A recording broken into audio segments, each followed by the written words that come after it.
The sun blazed hot over the quiet suburban highway, and the hum of engines broke through the silence as a group of leather-clad bikers thundered down the road, their chrome machines gleaming in the light. They were known as the Iron Hawks, a rough-looking crew with loud bikes and louder hearts. People often stared as they passed, assuming trouble came with them.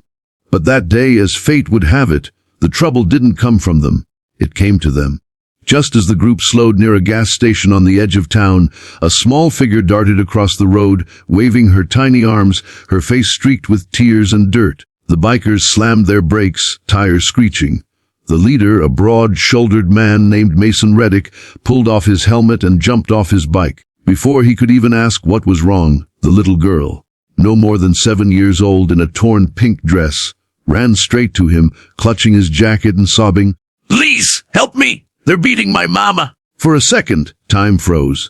Mason looked around, the other bikers gathering behind him, each one stunned. The girl's voice trembled with desperation, her chest heaving as if she had run miles.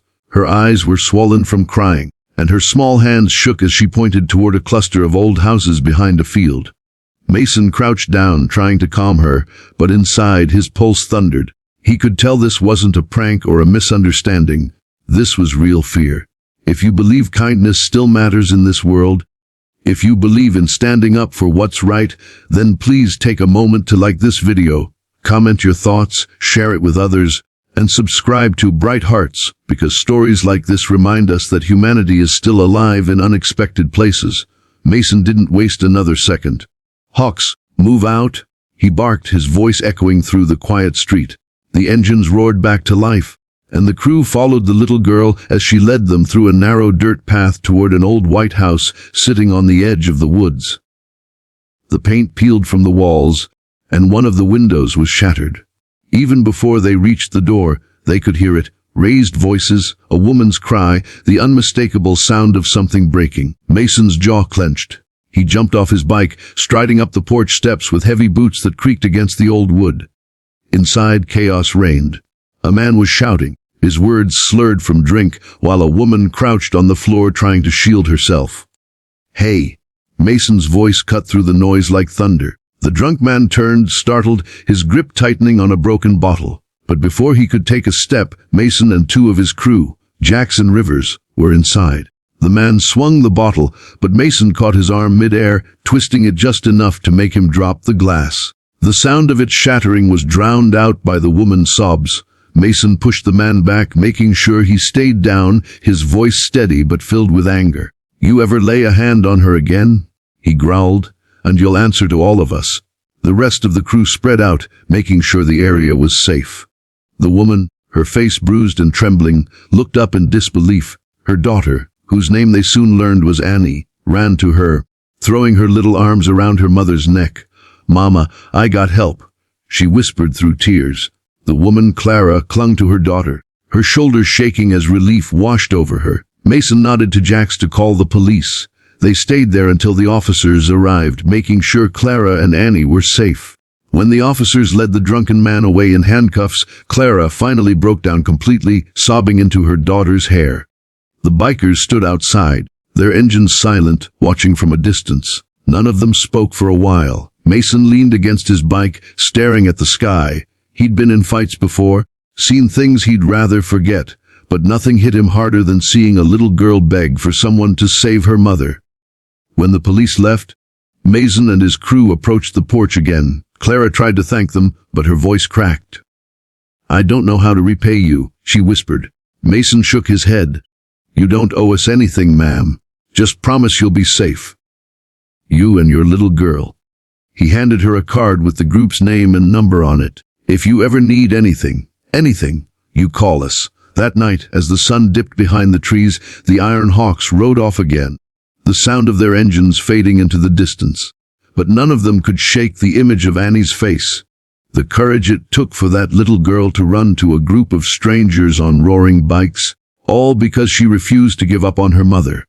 Days turned into weeks, but the story didn't end there. One morning, the bikers received a letter at their clubhouse. It was from Clara. Inside was a simple note, written in careful handwriting, and a small photograph of Annie smiling beside her. The note read, "You saved our lives that day, Annie sleeps peacefully again. She says she wants to grow up brave, like the bikers who saved her mama. The note made its way around the table, each biker reading it in silence. For a group often judged by their looks, this moment reminded them why they called themselves brothers.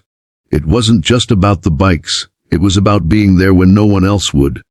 A few months later, Mason organized a community event in the same town, free meals, music, and a fundraiser for domestic abuse survivors. Clara and Annie came too. Annie ran up to Mason again, but this time her face glowed with happiness. She wore a tiny leather jacket someone had gifted her, and in bold letters on the back it said, "Little Hawk." The crew roared with laughter and pride as Mason lifted her up onto his bike for a short ride around the lot. The crowd cheered, but Mason's heart was heavy with gratitude. He'd once been a man with his own demons, angry at the world, drifting with no purpose. But seeing Annie and Clara that day reminded him that even broken people can help others heal. As the event went on, Clara took the stage to speak.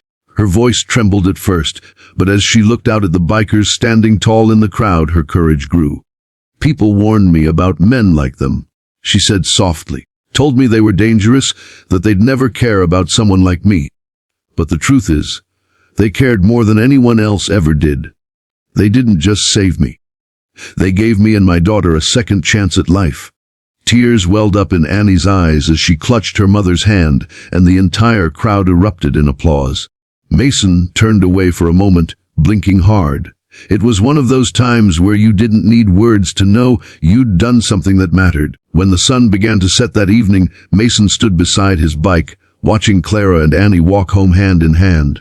The air was warm and golden, and for once, the world felt right. Jax came up beside him, patting his shoulder. "Didn't think we'd ever be the good guys, huh?" Mason chuckled, shaking his head. "Wes, even the rough ones have their purpose." And as the bikes roared back to life once more, Annie waved from the sidewalk, her voice cutting through the hum of engines. "Bye, Mr. Mason. Thank you for saving my mama." Mason smiled under his helmet, his chest tight with emotion. "No, kid," he whispered to himself, starting the engine. "You saved her. You saved us all. If this story touched your heart, please like this video, share it with someone who believes in kindness, and subscribe to Bright Hearts for more true and inspiring stories that remind us of the good still left in humanity. And before you go, tell us in the comments, what would you have done if you were one of those bikers that day? Because sometimes, one act of courage from a child can ignite the goodness in everyone around them. The Iron Hawks rode off into the setting sun, their engines echoing through the valley, not as outlaws, but as guardians of compassion.